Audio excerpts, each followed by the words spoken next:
I think people often mistake amenities with culture. So, how did you know he was working when he was sitting outside your office? And essentially, you're challenging your leaders to say that presence isn't productivity. Ensuring that whatever success metrics you use are location agnostic. Welcome to the Camera On initiative, where we turn the camera on key issues, challenges, and topics facing leaders today. I'm your host, Cameron Norton, and today we turn the camera on leading in a hybrid workplace environment, creating results-driven cultures, and how leaders can further embrace workplace flexibility. Today, I'm joined all the way from the United States by Amy Freshman, and Amy is a Senior Director for Global Workplace Enablement at ADP, and she leads the organization's flexible workplace arrangement programs and has been driving to create a results-driven environment that recognizes the how, when, and where work gets done is becoming more flexible every day for so many workers around the globe. Thanks very much for joining me today, Amy. Thank you, Cameron. I'm excited to be here. So today, the reason I've brought Amy on is she has been focused on creating workplaces with flexibility where they embrace remote working for almost a decade. And Amy brings an international perspective for my audience. And as you'll hear, the organizations in the United States are having some of the same challenges we're having down here in Australia. So I imagine 2020 has been a big year for you. And no doubt your role has been thrust into prominence given the events of COVID-19 and the year that has been. What's been some of the focuses that you've had in your role, and what are the challenges that still remain? Yeah, great question, and certainly a very hot topic starting in about the March timeframe. So when I look back on this year, I can't believe it's December already.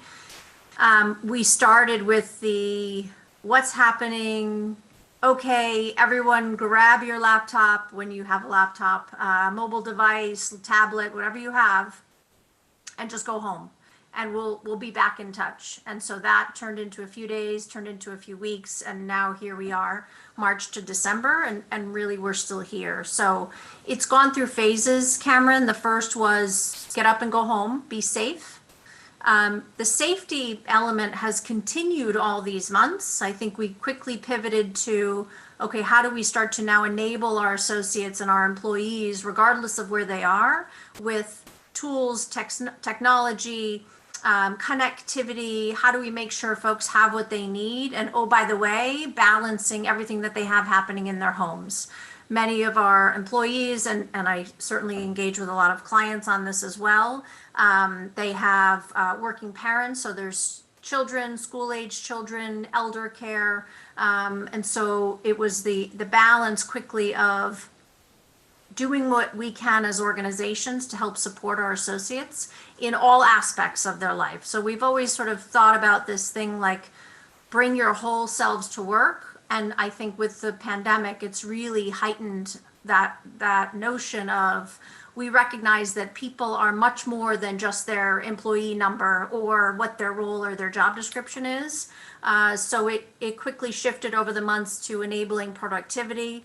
But then we kind of settled in, and I think a lot of us are really there now. How do we continue to enable productivity, ensure folks have the right tools and resources, certainly managing school now that school's, but I think the realization is setting in that we're still going to be here a while. So onboarding, training, engagement, making sure people don't feel burnout and mental stress and all those different pieces. So it's definitely gone through different phases over these last 9 months.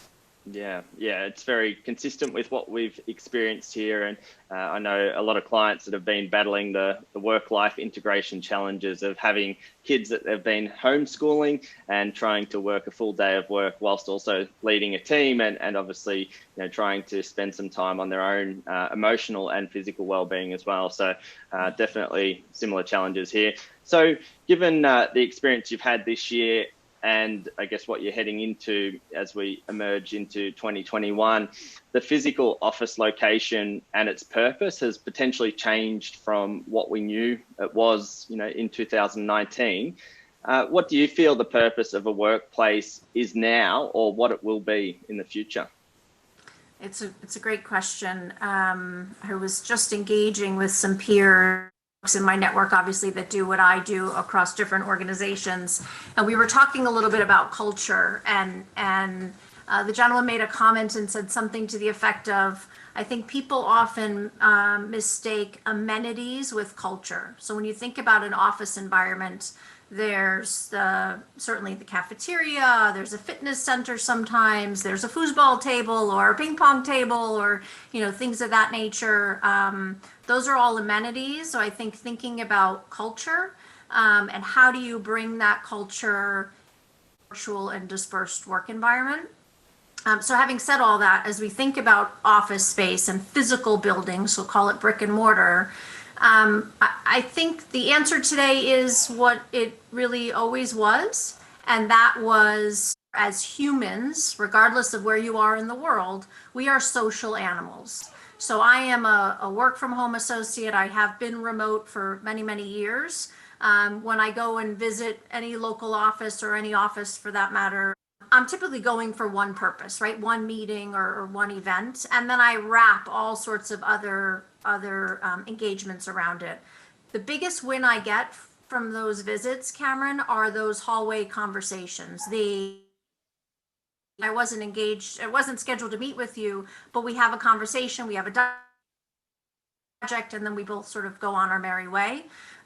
So I think a lot of what the future of a work will look like will be centered around how do we bring people together to engage, to spend time together.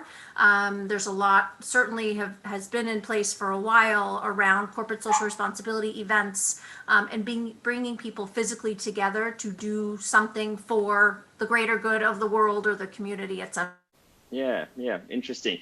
And developing a results-driven work environment is something organizations have been trying to figure out how to do for quite a while now, and part of your role has been focused on that. I had a conversation with a contact of mine earlier this week around KPIs and performance measures, and in that conversation, something that you said to me a week or two ago was creating KPIs that were location agnostic. Can you tell us a little bit more about what you mean by that term and why it is important? Absolutely.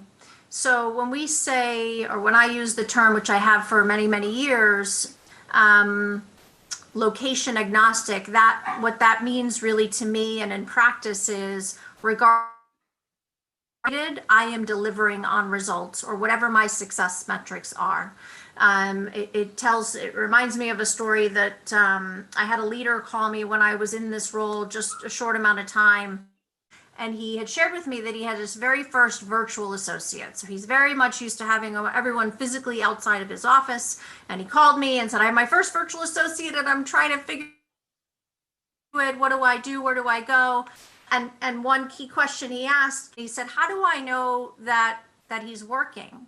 And my response was, how did you know he was working when he was sitting outside your office? So it was a little bit of a, I don't know, tongue in cheek of when we think about productivity and results, for many of I connect with and topic,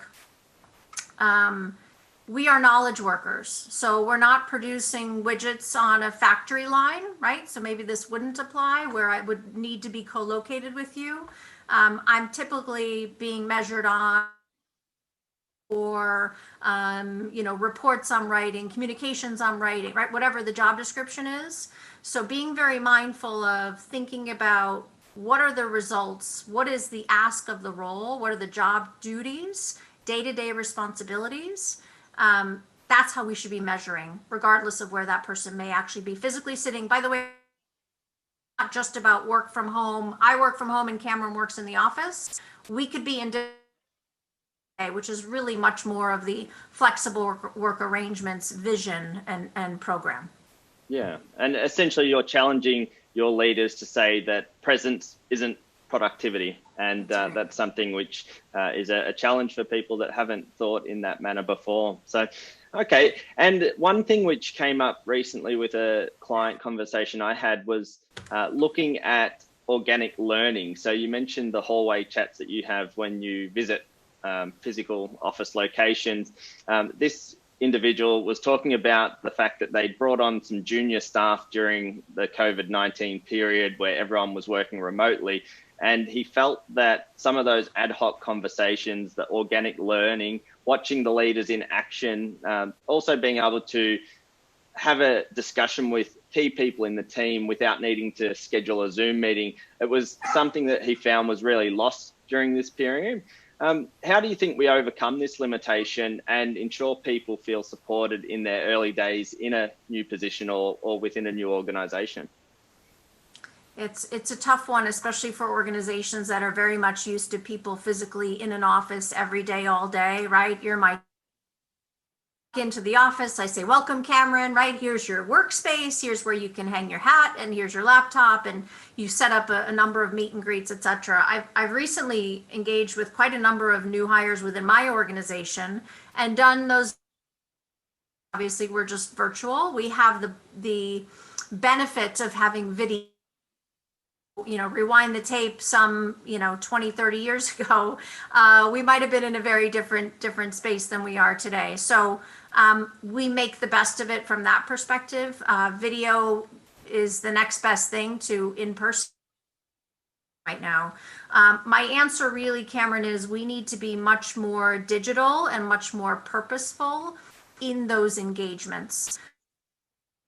Another project that I'm on, and he's shadowing me, which essentially means he can't pull up a chair next to me, but which, by the way, he couldn't have done that anyway because I work remotely. So he happens to be in India. So he's in a completely different place in the world. But essentially, he's by my side, whether I'm engaged with him one-off, he's obviously joining the larger team meetings, etc. But that's where that purposeful really comes into play. We need to be much more mindful. Instead of me saying, oh, Cameron, I see you from across the room, come on over, I want you to sit next to me. We can't do that. So we need to be much more purposeful in that. I mentioned the video as well. There's tons of new technology, and some of it is not so new.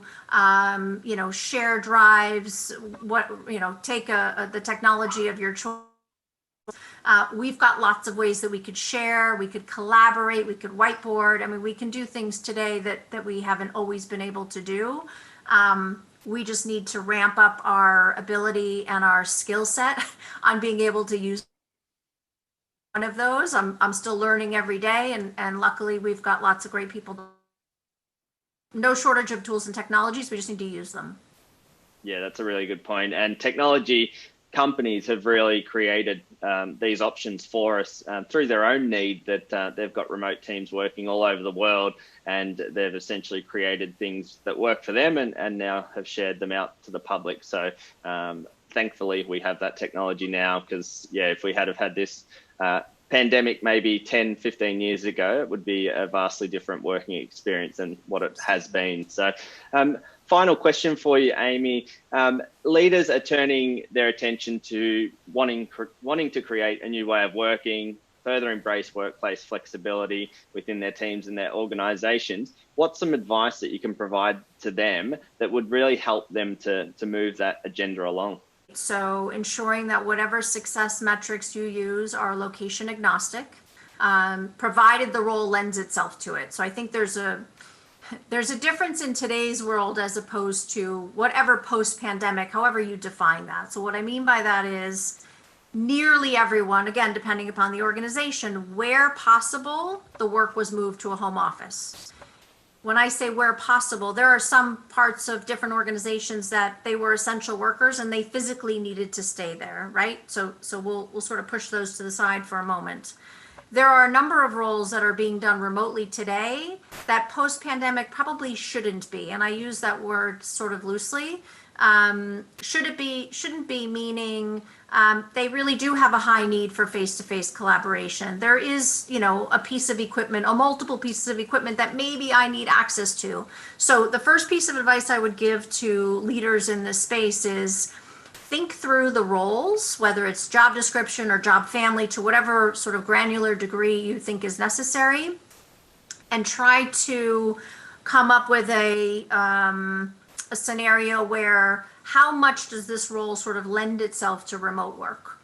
And I also share that because I think it's important that based on nearly everything that I've seen, and I don't typically use words like everything and nothing, superlatives, but most of what I'm seeing in today's world and what the sentiment is from employees is they don't want to be stuck working from home 5 days a week with no freedom of location. This is not the desired state.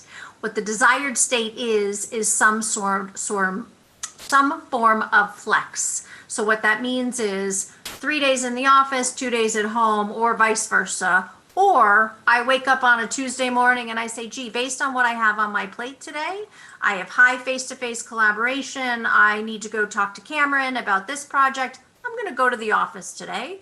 And then tomorrow, maybe I wake up and do something a little bit different. So that's where that flexibility comes into play. But leaders need to weigh in first to figure out where on that spectrum that flexibility sort of lever is. That's number one. Number two, it is critical if companies don't already have it to have some form of a flexible working, you can call it a policy, guidelines, documentation, expectations. So when we talk about the presence doesn't equal productivity, when I could see you in the office, I knew you were physically there and you were at your desk. So call that working.